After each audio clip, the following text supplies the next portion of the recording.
இந்த பூமியில வாழ்றான். ஆனா மாம்சத்துக்குரியவன் இல்ல, ஆவிக்குரியவன். என் பிரச்சனைகளை நான் ஆவி. அல்லேலூயா. நீங்க நிறைய உறவுகள் சீர்கெட்டதுக்கும் சபையில நிறைய பிரச்சனைகள் வர காரணம் நம்ம மனுஷங்களோட போராடிக்கிட்டு இருக்கோம். ஆவியோடு போராடணும். தேவனோடு போராடுதல்ங்கிற தமிழ் வார்த்தைக்கு அர்த்தம் இந்த பக்கம் ஆண்டவர், இந்த பக்கம் நீங்க. தேவனோட போராடுங்கிற அர்த்தம் இல்ல. தேவனும் நீங்களும் ஒரே பக்கம். தேவன் கூட சேர்ந்து போராடுங்கன்னு அர்த்தம். அவன் காயின் தனக்கு வழிகளை தேடும் போது அவன் தன் சகோதரனோட பேசினான். அது எங்க போய் முடிஞ்சதுமா? கொலையில போய் காயின் முடிஞ்சது. தன் சகோதரனாகிய வாசிமா. காயின் தன் சகோதரனாகிய ஆபேலோடே பேசினான். அவர்கள் வயல்வெளியில் இருக்கும் சமயத்தில் காயின் தன் சகோதரனாகிய ஆபேலுக்கு விரோதமாய் எழும்பி அவனை கொலை செய்தான். நம்பர் 1 நான் சொன்னேன், தேவன் தராத எதுவும் அத்தி இலை ஆடை நமக்கு வேணாங்க. அவர் அண்டி கொண்டோம்னா மன்னிப்பு கொடுத்துருவார். நம்பர் 2, தேவனிடத்திலிருந்து வராத அங்கீகாரம் நமக்கு வேண்டாம். காயின் தேவனிடத்திலிருந்து ஒரு அங்கீகாரத்தை பெற்றுக்கொள்ளாம அதை மனுஷங்க கிட்ட தேடுதான். நீங்க நிறைய பேர் நம்ம அதைத்தான் தேடிட்டு இருக்கிறோம். மனுஷங்க கிட்ட தேடிட்டு இருக்கோம். மனுஷரால் உண்டாகும் புகழ்ச்சி அப்படின்னு வசனம் இருக்கு இல்லையா? கர்த்தரால் புகழப்படுபவளேன்னு இன்னொரு வசனம் இருக்கு. எது நமக்கு வேணும்? கர்த்தரால் புகழப்படணும், மனுஷரால் புகழப்படணும். அப்போஸ்தலனாகிய பவுல் அவ்வளவு அனுபவிச்சு எழுதுறாரு. ஒருவன் கிறிஸ்துவுக்கு ஊழியம் செய்கிறவன் தேவ பிரியனும் மனுஷரால் அங்கீகரிக்கப்பட்டவனுமா இருப்பான்னு. தேவ பிரியனும் மனுஷரால் அங்கீகரிக்க, இது 2 இடத்துல பவுல் எழுதுறாரு. நம்ம இன்னைக்கு பிரச்சனை என்ன தெரியுமா? நம்ம மனுஷர்களுக்கு பிரியமாகவும் தேவனால் அங்கீகரிக்கப்படவும் போராட்டிருக்கோம். அவர் உங்களை அங்கீகரிச்சதுனாலதான் இந்த அழைப்பே கொடுத்தார். அவர் அங்கீகரித்ததுனாலதான் உங்களுக்கு இந்த வாழ்க்கையவே கொடுத்திருக்கார். அவர் உங்களை அங்கீகரிச்சதுனாலதான் உங்களுக்கு இந்த மன்னிப்பை கொடுத்திருக்கிறார். இனி நம்ம வாழ்க்கை முழுக்க யாருக்கு பிரியமா இருக்கணுங்கிறதான் கொஸ்டினே இருக்கும். நம்ம மனுஷனுக்கு பிரியமா நடந்துட்டு, சூழ்நிலைக்கு பிரியமா நடந்துட்டு, சூழ்நிலைக்கு எதுவா நடந்துட்டு, ஆண்டவரே சூழ்நிலை ஆண்டவரே சரியில்லை ஆண்டவரே, வேற என்ன செய்யறது ஆண்டவரே, வீட்டுக்காரர் ஆண்டவரே, அவர்கிட்டே திருப்பி நீங்க தான் வீட்டுக்காரமா விட்டுட்டு வரக்கூடாதுன்னு சொல்லியிருக்கீங்களா ஆண்டவரே, அவங்க எல்லாம் வரட்டும், நான் அதுக்கப்புறம் வர்றேன், குடும்பத்தோட வர்றேன். முதல்ல நீ முக்கியம். அடப்ப சரி பண்ணுனாதான் உள்ள ஆசீர்வாதங்கள் வரும். என்னுடைய முதல் காரியம், இன்னைக்கு அவர் சந்தோஷமா இல்லப்பா. நம்ம வாழ்க்கையில தேவனிடத்துல இருந்து வராத ஒன்ன தேடி அலைஞ்சுகிட்டு இருக்கிறோம். ஆபேல கர்த்தர் அங்கீகரிச்சுட்டாருங்கிறதுக்காக நம்ம நம்ம வாழ்க்கையை வேற மாதிரி கொஸ்டின் பண்ணிட்டு இருக்கிறோம். மத்தவங்க ஊழியத்தை, மத்தவங்க வாழ்க்கையை, மத்தவங்க ஆசீர்வாதங்களை வச்சு நம்ம அளவு எடுத்துட்டு இருக்கிறோம். நீங்க வேற, அவங்க வேற. அல்லேலூயா. நீங்க வேற, அவங்க வேற. You are so precious. யுத்தத்துல எப்பவுமே சிறந்த ஆட்களை முன்னாடி நிறுத்திட மாட்டாங்க தெரியுமா? ராஜாக்கள், நல்ல ராஜா, யுத்தத்தில் திறமையான ராஜா என்ன பண்ணுவார் அப்படின்னா, தன்னுடைய பெரிய ஆயுதத்தை கடைசியா தான் பயன்படுத்துவார். எஜமானன் உங்களை மறைச்சு வச்சிருக்கிறாருங்கிறதுக்காக உங்களை ஒதுக்கி வச்சுட்டாருங்கிற அர்த்தம் கிடையாது. உங்களை ஒளிச்சுதான் வச்சிருக்காரு. நான் முன்னமே சொன்னேன், நம்ம பயன்படுத்த வேண்டிய காலத்துல கர்த்தர் நம்மளை பயன்படுத்துவார். நம்ம இப்ப எஜமானனுடைய வீட்டுல இருக்கிறோம். வலதுகையை உயர்த்தி ராமின்னு சொல்லுங்க பார்க்கலாம். ஆமென். கர்த்தரால நான் பயன்படுத்தப்படணும், அவ்வளவுதான் பர்பஸே தவிர கர்த்தர் எப்ப பயன்படுத்தினாலும் ஸ்தோத்திரம். நான் என் லைஃப்ல இப்படி சொல்ற மாதிரிங்களேன், நான் ஆண்டவர்கிட்ட அடிக்கடி சொல்ற ஜெபம் தான், ஆண்டவரே என்னை எல்லா இடத்துலயும் பயன்படுத்துங்கலாம் நான் கேட்கல. ஆனா எங்கேயாவது ஒரு இடத்துல நீங்க பயன்படுத்தணும்னு நினைச்சு அல்லது நீங்க செய்யணும்னு நினைச்ச ஒரு காரியம் நடக்காம போயிரும்ல, எங்கேயாவது ஒரு இடத்துல உங்களை ஏமாத்துவாங்கல்ல, உங்களை வேதனைப்படுத்துவாங்கல்ல, அந்த இடத்துல என்ன எடுத்து பயன்படுத்து. நான் நிக்கிறேன் ஆண்டவரே, என்ன நடந்தாலும் சரி நான் விட்டு கொடுக்காம நிக்கிறேன், என்னை நம்புங்க ஆண்டவரே. ஒரு சூழ்நிலையில, இது ஏற்கனவே சொல்லியிருக்கேன்னு நினைக்கிறேன், ஒரு சூழ்நிலையில இப்ப ஃபார் எக்ஸாம்பிள் ஆண்டவர் தீமோத்தியை வந்து ஒரு இடத்துல கொண்டு போய் பயன்படுத்தணும்னு நினைக்கிறார். சோ அங்க போய் நான் உட்காந்துட்டு அங்க இருக்கிற மனுஷர்களை பார்த்துட்டு, ஐயோ இந்த இடத்துல நம்ம இதை சொன்னா நல்லா இருக்காது, இதை வேற மாதிரி சொல்லுவோம்னு நான் ட்ரை பண்ணிட்டு இருக்கேன். அப்ப ஆண்டவர் பாக்குறாரு, இது செட் ஆகாது, நெக்ஸ்ட் கீதா சிஸ்டர் உள்ள கொண்டு வந்து பாக்குறேன். கீதா சிஸ்டர், ஐயோ நான் ஒரு பொம்பளைமா, நான் ஒரு லேடி, நான்லாம் இதை பேசினா சரியா இருக்குமா அப்படின்னு சொல்லிட்டு அவங்களும் மனசுல நினைச்சிட்டு உட்காந்துருக்காங்க. இப்ப ஆண்டவருக்கு அந்த இடத்துல காரியம் நடக்கணும்.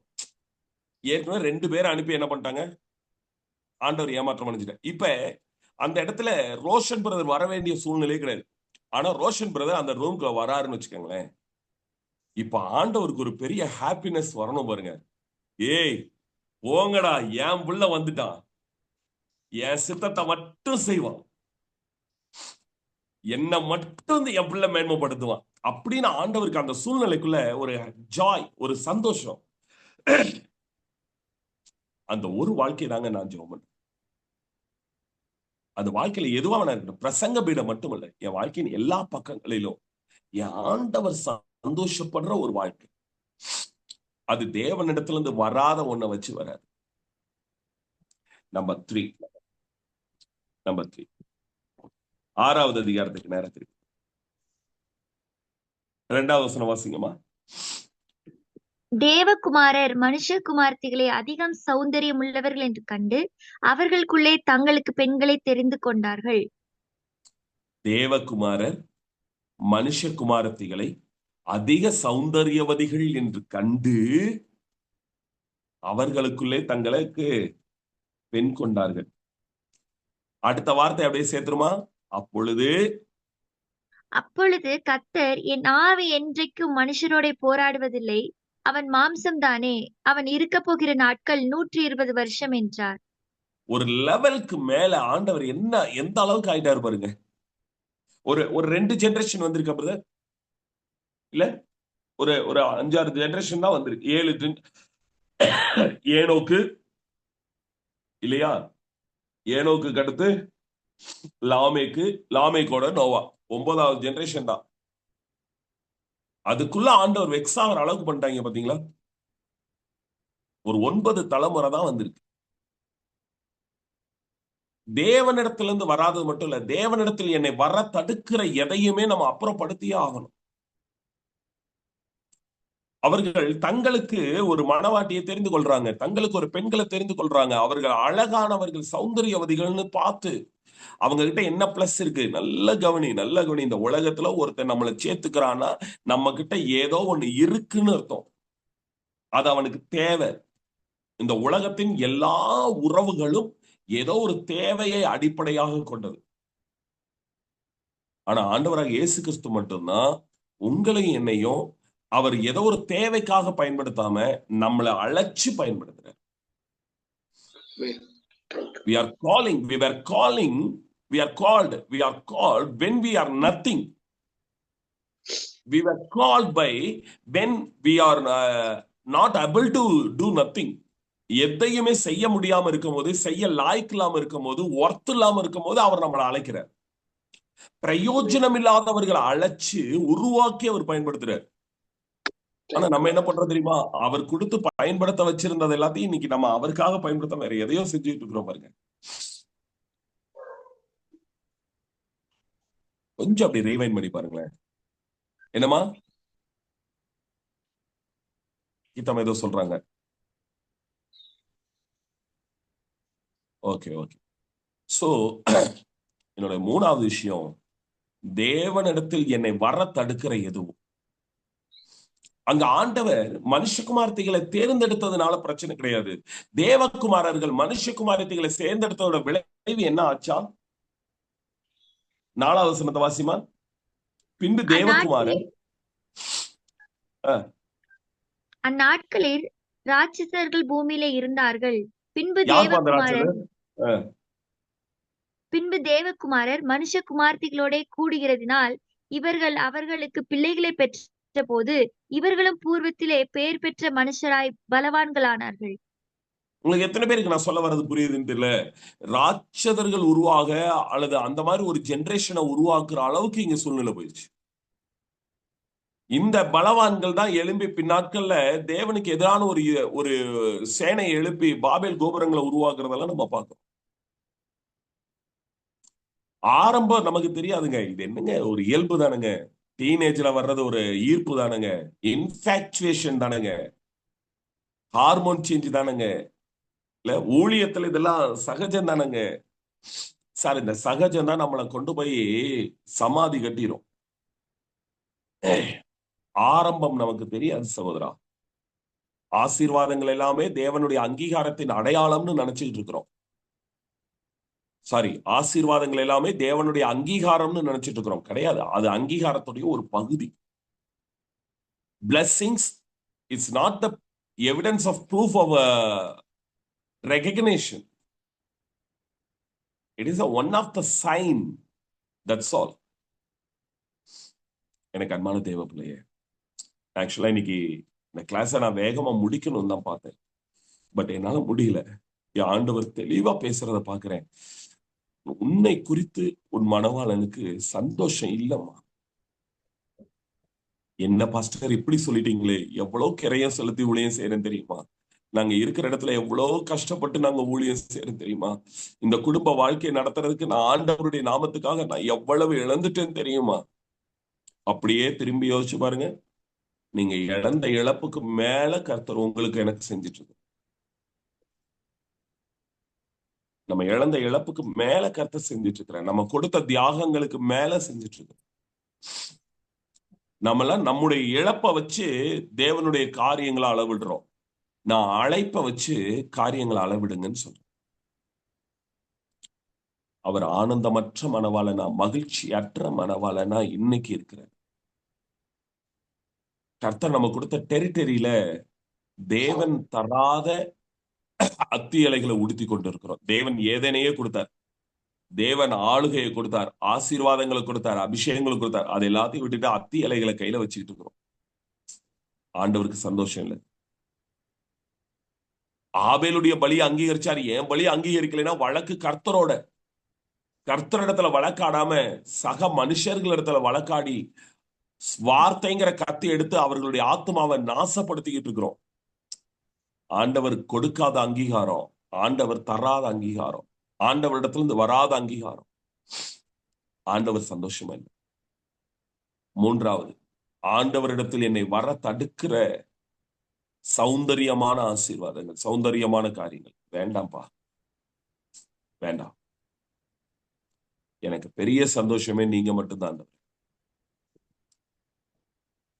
நம்ம வாழ்க்கையில இப்ப இப்ப இப்ப நம்ம எல்லாம் மேக்சிமம் ஊழியக்காரங்க தானே இருக்கோம். நிறைய ஊழியக்காரங்க தானே இருக்கோம். நம்ம லைஃப்ல கொஞ்சம் யோசிச்சு பாருங்களேன். நீங்க கடைசியா பிரசங்கம் பண்ணது எப்போ?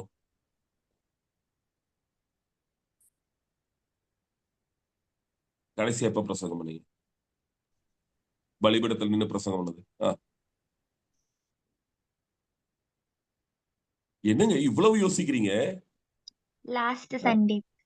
Last Sunday. யாரு? Deborah sister. ஓகே. அந்த கடைசி பிரசங்கத்துல உங்க மனவாளன் ஆனந்தமா இருந்தாருன்னு நினைக்கிறீங்களா? ஜனங்கள்லாம் வந்து வாவ் சூப்பர், கர்த்தர் என்னோடு பேசினார், பிரசங்கம் அருமையா இருந்துச்சு, வல்லமையா இருந்தது, அப்படியே ஆனந்தமா இருந்தது. நிறைய நிறைய நிறைய நேரத்துல இதெல்லாம் கொஞ்சம் லைஃப்ல நான் கொஞ்சம் கடந்து வந்ததுக்கு அப்புறம் நான் இதை ரியலைஸ் பண்ணி உங்ககிட்ட ஓப்பன் அப்பா பேசுறேன். அந்த ஃபைனல் ப்ரேயர் டைம்ல பாத்தீங்கன்னா ஜனங்க அப்படி தார தாரையா கண்ணீர் வடிச்சு அழுது ஒப்பு கொடுப்பாங்க, அபிஷேகத்துல நிரம்புவாங்க, அற்புதங்கள் நடக்கும், ஹீலிங் நடக்கும், எல்லாமே இருக்கும்ல. அந்த பிரசங்கம் முடிச்சுட்டு நம்ம கிட்ட நல்லா இருக்குன்னு சொல்றாங்களா, அவங்க யார்ட்டையாவது நம்ம பிரசங்கத்துடைய தலைப்பு என்னன்னு கேட்டு பாருங்களேன். நம்ம என்ன பாயிண்ட் பேசணும்னு கேட்டு பாருங்களேன். ஒரு 3 பாயிண்ட் பேசியிருப்போமா? வழக்கமா நம்ம எல்லாரும் அதானே செய்வோம். 3 பாயிண்ட். பாஸ்டர் யோவான் எடுத்தீங்கன்னா 4 பாயிண்ட் பேசுவாரு. ஆமா, நல்லதா 4 வார்த்தைங்கிற மாதிரி. சோ சிலர் 7 பாயிண்ட் பேசுவாங்க. ஏதாவது ஒரு பாயிண்ட் கேட்டு பாருங்க, ஞாபகம் இருக்கு. நான் எப்பவுமே என்னுடைய பிரசங்கம் முடிச்சுட்டு வந்த உடனே மத்தவங்க யார் என்ன சொல்றாங்க, என்ன விமர்சனம் பண்றாங்க, எதுவுமே காதுல வாங்க மாட்டேன். ஆல்டர்ல போய் முழங்கால் போட்டு என் காதை அடைச்சிட்டு ஆண்டவர்கிட்ட நிற்பேன். ஆர் யூ ஹாப்பி ஆண்டவரே? உங்களுக்கு இப்போ ஓகேவா? உங்க மனசுல கொஞ்சம் காயம் இந்த சபையை குறித்து, இந்த கூட்டத்தை குறித்து நீங்க எதிர்பார்த்து வந்தது ஓகேவா ஆண்டவரே? நான் எதையா சாதிச்சிட்டேங்கிறதுக்கு இல்ல, அவர் என்னை வச்சு செய்யணும்னு நினைச்சது செஞ்சுட்டாரான்னு நான் தெரிஞ்சுக்க விரும்புறேன். அவ்வளவுதான். நான் அப்படியே வந்து ஆண்டவரே நீங்க சொன்ன மாதிரிலாம் ஊழியத்தை செஞ்சுட்டேன், நீங்க சொன்ன மாதிரிலாம் நான் பேசிட்டேன், அதில்ல. ஆண்டவரே நீங்க என்னை வச்சு ஏதோ செய்யணும்னு நினைச்சுதானே இந்த ஆல்டர்ல கொண்டு வந்து நிறுத்துனீங்க. அதை செஞ்சிட்டீங்களா ஆண்டவரே? ஆஸ் அ பாஸ்டர், நான் ஊழியக்காரன் தானே, பிரசங்கிக்க தானே அழைச்சீங்க, அதை செஞ்சிட்டேனா? உங்களுக்கு ஓகேவா? அல்லேலூயா. நான் எப்பவுமே சொல்லுவதுண்டு, அதையே சொல்லி நான் இந்த கிளாஸ் நிறைவு செய்ய விரும்புறேன். நம்ம ஆல்டர் அப்படின்னு சொல்றது பிரசங்க பீடம் மட்டுமல்ல, உங்க முன்னாடி நிக்கிற ஒவ்வொரு மனுஷனும் நமக்கு ஆல்டர் தான். Amen. Hallelujah. Thank you. உங்க முன்னாடி இருக்கிற ஒவ்வொரு மனுஷனும் நம்ம ஆல்டர் தான். அது உறவுலா இருக்கலாம், உங்க உத்தியோகத்துல இருக்கலாம், உங்க ஊழியத்துல இருக்கலாம், வாட் எவர் மேபி. உங்க முன்னாடி இருக்கிற ஒவ்வொரு மனுஷனும் ஒரு ஆல்டர், ஒரு பீடம், பிரசங்க பீடம்.